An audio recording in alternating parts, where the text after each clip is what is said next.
So 6.5 is the last section of this chapter. Like I said, we'll slow it down and review for a couple days.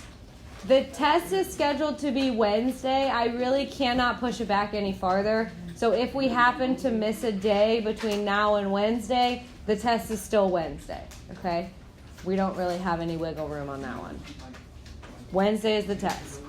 The reason is I'm going to have a sub a couple days the following week, so I really need to have some time to get a few lessons in. So, Which one? trapezoids. I'm not sure. 6.5. This is what a trapezoid looks like. A trapezoid is a quadrilateral with exactly one pair of parallel sides. So this is not a parallelogram. All the quadrilaterals we've been talking about, the rhombus, the rectangle, the square, those all fall under the category of parallelogram. These do not. These are kind of off on their own, following their own set of rules.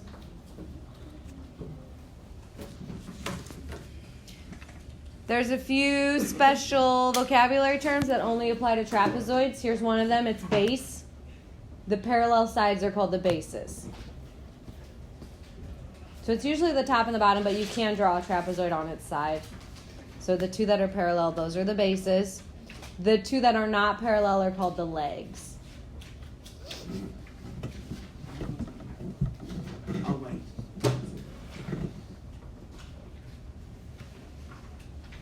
The base angles are the angles along the base.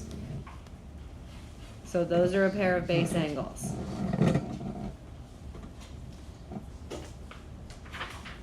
Now, the other base, AB, has a set of base angles as well. So you have like upper base angles and lower base angles.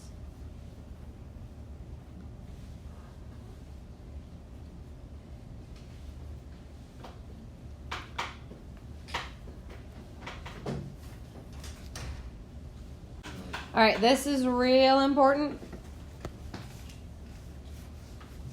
Okay, so these two are base angles together, right? They're a pair of base angles. These two are a pair of base angles, okay? Also a pair of base angles. The interesting part is that the base angles on the same leg, so AD is a leg, the two base angles along that leg add to 180.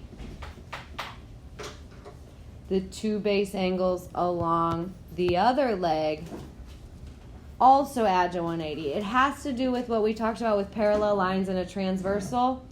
These are like same side interior angles. And same side interior angles, those were the ones that added to 180. Same idea. These two add to 180. These two add to 180. So make sure you get that adds to 180 part in there. Questions? Okay, there's a special type of trapezoid. It's called an isosceles trapezoid. Do you guys remember isosceles triangles? How many sides were congruent? 2. Same thing here. An isosceles trapezoid has the two sides that aren't parallel, the legs, congruent to one another. So those two are congruent. That makes an isosceles trapezoid. Now, the cool thing about an isosceles trapezoid is that the base angles are congruent. So these two are going to be congruent, and these two are going to be congruent. And the 180 trick still works too. These two add to 180. These two add to 180.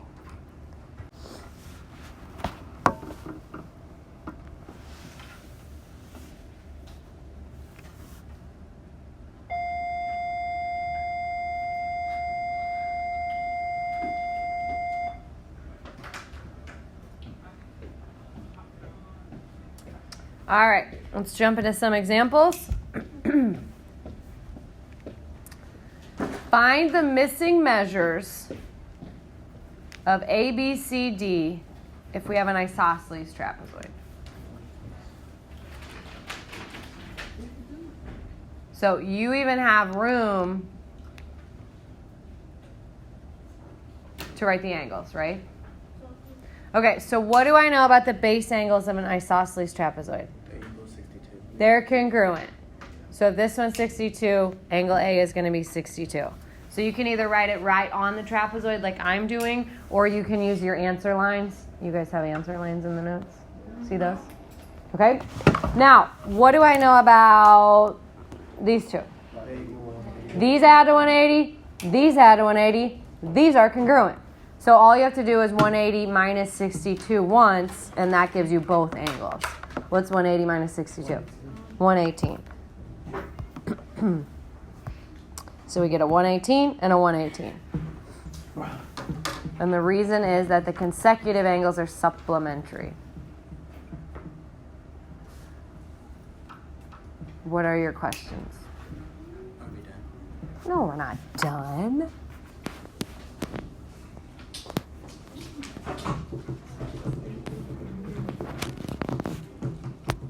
All right, here is number 2.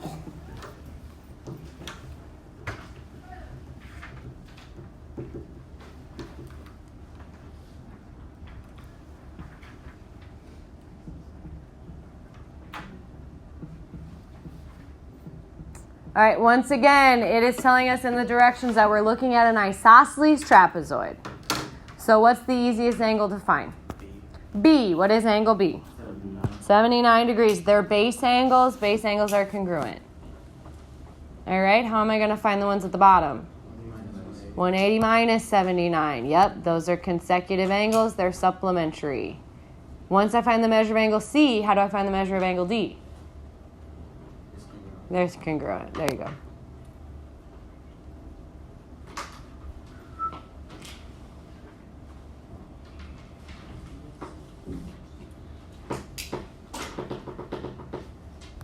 All right. This is not in your notes. This is just a quick review. Do you guys remember finding the mid-segment of a triangle? Yeah. We did this when we were doing proportions. So it was like, if this was right in the middle of both sides, it was half the length of this one. Do you guys remember that? We just take this length, divide by 2 to find this one. It's very similar when you're working with trapezoids. The only difference is now you have an extra base to worry about.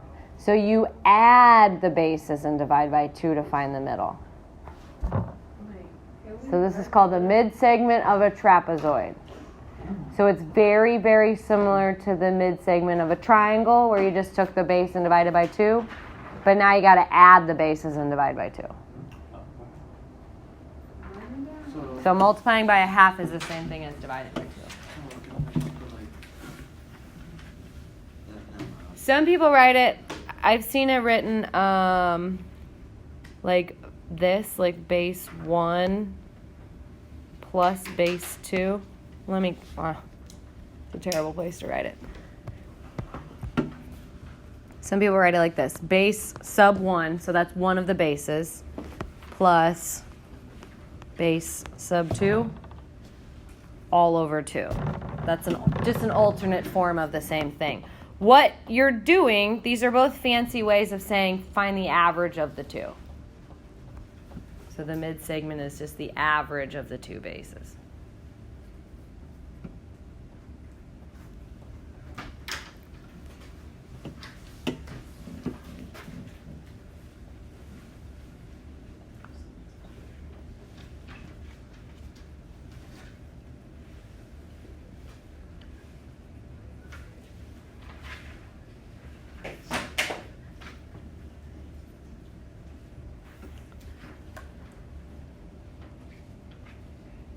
All right.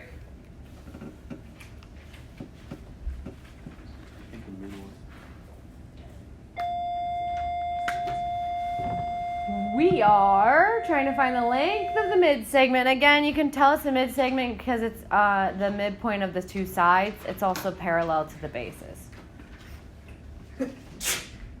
So somebody already said it. Anyone know? You think it's 10. How are you getting 10? Yeah, you add the bases and either multiply it by a half or divide it by 2. That is all way too fancy, I think, to just say find the average of these two numbers. What's the average of 14 and 6? 7 and 3. It's 10. I did these steps right here. I added these two numbers and I divided it by 2. You just find what number's right in the middle.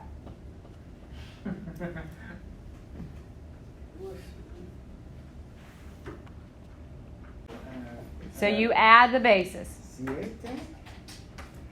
In English. 7. Okay. 7. So yeah, we're going to add the bases, the 14 and the... dang it, I always do that. The 4 and the 10, 14. Divide by 2, 7. Okay, now I'm going to show you just a little... kind of the way I think about it, because we might get one where we're looking for one of the bases, okay? So do you see how from here to here is how many jumps? 3. And from here to here is 3. Good. And back on this last one. How would you go from 6 to 10? 4. And how would you go from 10 to 14? 4. Okay? So when you're looking for one of the bases, that's the way I do it. You can follow the mathematical formula. You can write yourself an equation. I try to do it a simpler way. But for this one, are you guys good? Yes, ma'am. All right. So here it is. The homework? The one I was just talking about. I'm going to show you the way that I do it.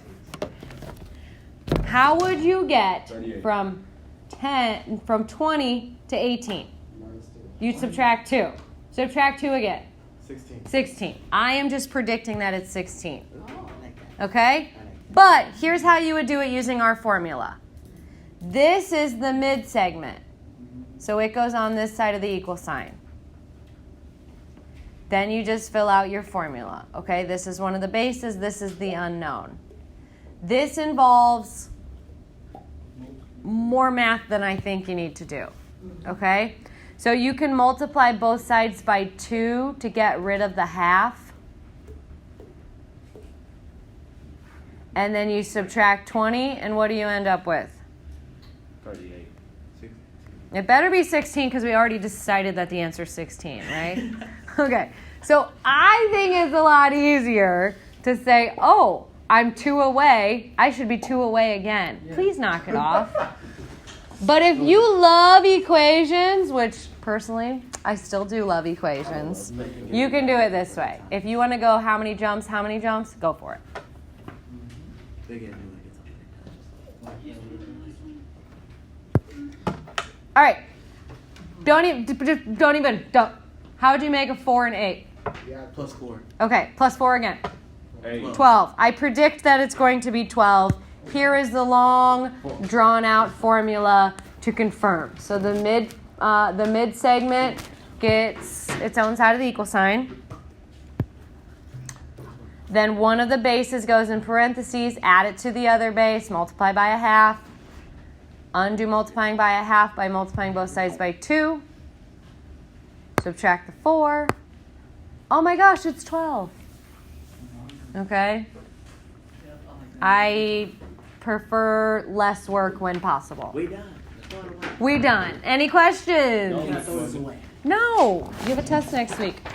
All right. Here comes your homework. I suggest you hold on to those notes for a few reasons because there are a lot of people gone today. They'll probably want to copy your notes. And we have a test coming up.